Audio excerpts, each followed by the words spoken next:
Every day looks exactly the same. If you are a kid who operates down here, you may or may not seem to be dyslexic, because there are a lot of other dynamics working here, but it is something that you must understand. These kids cannot pictorialize the notions of the names of the days of the week. They get up in the morning, Mum, do I have to go to school today? Yes, honey, it's Tuesday. Ah. What you haven't picked up is the kid is unable to know that Tuesday means a school day. What would it be like if every one of you had to wake up early in the morning, ring somebody down the road at 6:30 and say, excuse me, is today one of the days that I'm on duty?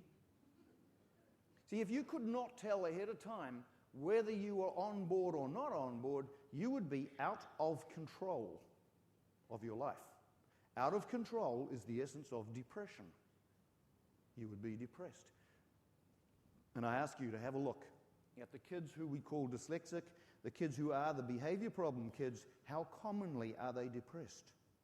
A, they are depressed because they cannot follow the instructions so commonly, and B, they are depressed because they know that every time they go to follow the instructions, they end up doing 100% the opposite thing. Now, this is my personal history. All the way through school, I got into trouble by doing my best, by working on the image left in my head. And very, very quickly, I got to be known as the bad kid. And the bad kid deserves to be punished. In the end, I bought into it. I deserve to be punished. I am a bad person. I don't know what God did, but this is a silly joke. I'm in the wrong place. That person then becomes self-destructive. That person can become suicidal. Drugs, alcohol, motorbikes, fast cars, sex, violence, petty crime. See, these are the outcomes that cost our society to such an enormous degree. But what I am putting to you today, and I do hope to ruffle your feathers just a little bit, is that when we are doing the very best we know how, we are doing the thing that we believe is the right thing to do in using language, our language may not be doing justice to the child. If I ask somebody to come up on stage here and draw me a picture of hurry up, I know what somebody would draw. The best thing you can draw for a picture of hurry up is somebody... Oh, sorry, I was trying to draw hurry up, not running. But that is a picture of run, isn't it? But I guarantee every one of you is constantly saying to your kids, come on, hurry up, I'm in a hurry. Yeah? Isn't it the most common instruction given by any adult to any child? And with these kids in particular, these 15%, what do? They drag the chain. Right. Because I put it to you that there is no picture for hurry up.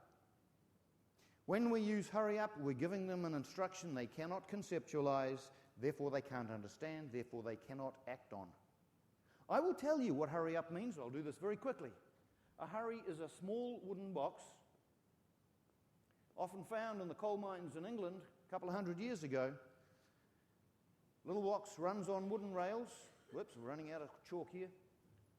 And those hurries are pushed by 7- and 8-year-old children in tiny little mines, only a metre high, 600 wide, child labour, a couple of hundred years ago. And a child would be down there loading coal into his hurry and then pushing his hurry out. But where there were 2 lots of tracks, there would be a bit of a cutting in the side, and a 10-year-old who's too big to go down the mine would be sitting there with his points lever. One child would push his hurry through. This one here would click his points over and shout down into the darkness, hurry up! And the kid who's waiting in the darkness would then push his hurry up. This is your language. This is your language. This is the stuff you use. Did you know it didn't work? It doesn't say what you think it says. And if your kid did comply when you said hurry up, he would go down on all fours and push slowly.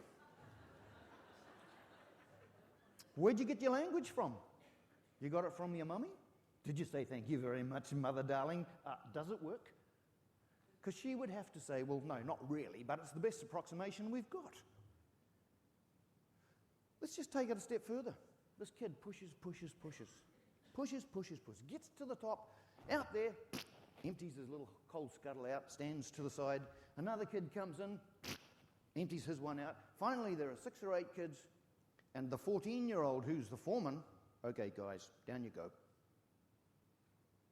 How do they get back down to the coalface? You tell me. They go in a hurry. Can I just ask you, next time you tell some kid that you are in a hurry, that you have a look at your knuckles and see if they're glowing white in the dark? Because I can't think of anything more scary than going in a hurry. Jumping in one of these little things and rocketing down through the blackness when you're 6 or 7 years old. The point I'm making, if we presume that our language, when it leaves our lips, means the same thing to the kid who is receiving it, we may be making a huge mistake. In the first place, our language commonly does not say what we think it says. In the second place, we must understand the probable brain style of the recipient. Remember, the naughty boy syndrome is mainly boys. Dyslexia, as it appears, is mainly boys. ADD, attention deficit disorder, for goodness sake, is mainly boys.